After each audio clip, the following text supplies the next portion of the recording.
Welcome back, YouTube supporters. I appreciate the support, and if you're new to my channel, please subscribe and stay tuned for more weekly cars and tech content. In this week's video, I'm going to be installing this 40-inch LED bar on my A4, and I'm going to be using my OEM roof racks that I got from Audi. And if you have a different roof racks, your installation steps may vary, but this is the brackets that came with the bar. I'm going to be drilling holes onto it and having it securely fitted in there. People say you could use zip ties, but they're not really strong enough for this, meaning that like somebody could steal it. So I'm gonna try to get it mounted, drilling some holes. So let's go to Home Depot and buy the tool. Alright, so I'm at Home Depot right now, and my power tool is broken. I looked for a new battery, and then I found this deal right here. Pretty much it says buy select tool, so I buy one of these and get any of these for free. This is the last one right here, so you guys should let me know which one I should get. I'm gonna get one at the time I post this video, but for you guys, just vote to see which one I will be getting, and at the end of the video I'll show you what I got. And now we're gonna be installing the bracket. As you can see, there's the washer, there's the screw, and there's the bracket. I did it to both sides. Alright, we have a little Sharpie point right here. Put it into this hole right here.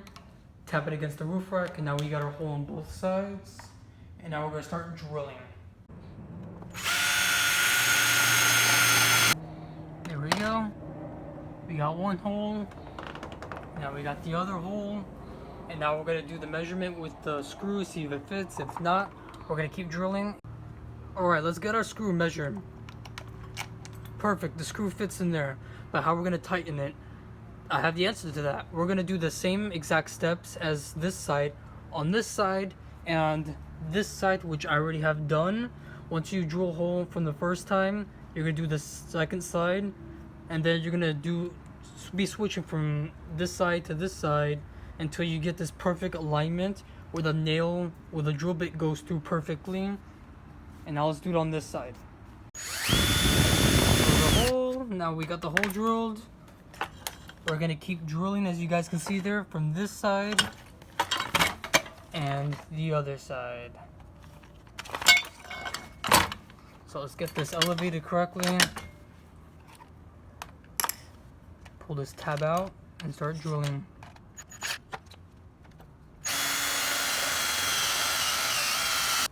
There we go, it went in. Alright, there it is. Now let's put it in reverse. Smooth. Look at that hole. And this hole too. Alright, there we go. Check that fitment out. Unfortunately, Home Depot had that screw, or a really small screw, and that's the only screw I was able to find that fit this project pretty well. So now let's screw it on and start connecting it to the car. So these are the supplies I bought from Home Depot. This blue thread locker, which will go on this screw and this screw as well. And the red locker, which is a permanent, will go at the end of the screw with this right here. This nut. And because Home Depot didn't have this screw right here with the little O-ring right there, I had to improvise and use these two screws. And this is how we're going to be installing it. This goes first, second, third. Alright, as you guys can see, the other side is temporarily connected. And now we're going to get some scissors, cut the tip out of this when you open it. And then you can begin using the blue thread locker. Let's put the washer in first. Start dabbing a little bit. That's a little too much. Start screwing in this screw right here. And then we're gonna do this one too.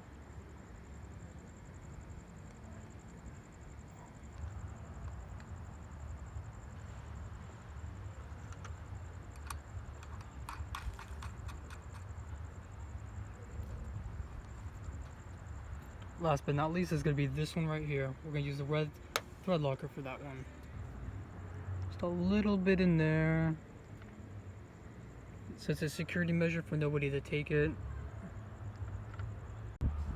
As you guys can see, it's a perfect tight fit. It covers the entire screw and it's really secure in place. Now let's finish the other side off.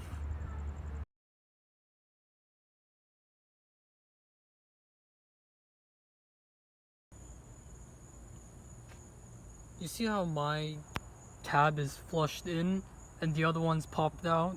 It's because I modified this one, and I'm gonna put 3M tape to keep this tab held in place. But what I'm gonna do is, like with this one, I'm gonna make some cuts. To pop this out, it's pretty simple. Just get like a little screwdriver or anything, go in here and pop out the tabs on each side, and then you can remove this. To the left is the one I modified, to the right is the one that needs to be modified. You basically need to cut the little sticks right here pretty much. Cut the sides as well on each side. Alright, so I've been having a bit of a hiccup with the connections. I'm probably most likely going to install it temporary like I did with my Demon Eyes, because I still need to install a switch so I could turn it on and off from inside the cabin instead of manually opening the hoodie and making the connections. But because of this hiccup, which I will explain in a second, I'm going to have to just make a part 2 video for another day. So this is what I mean. In Florida, it is perfectly legal to drive without fog lights, and I got my fog lights removed a long time ago because I find no purpose for them, and it's also weight reduction, and because I'm going to use that space for a few other mods. So with the wire from the fog light, I was going to connect the positive and the negative terminal from the LED bar to there. This is the problem I'm having. So whenever you click this switch right here, it will flash on and off and then stop. It has something to do with the module or the relay of the car. I looked at the fuse box diagram in the manual online. The only way to actually disable that relay, which is technically the module inside the housing of the headlight, is the only way to disable that little glitch. Anyways, that's it for today. I hope you enjoyed this video. Please stay tuned for part 2. Subscribe to my channel, share, and this video is also sponsored by ECS Tuning.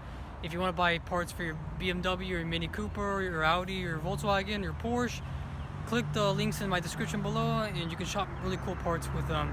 And like I mentioned before, this is what I got at Home Depot for free. That Bluetooth radio.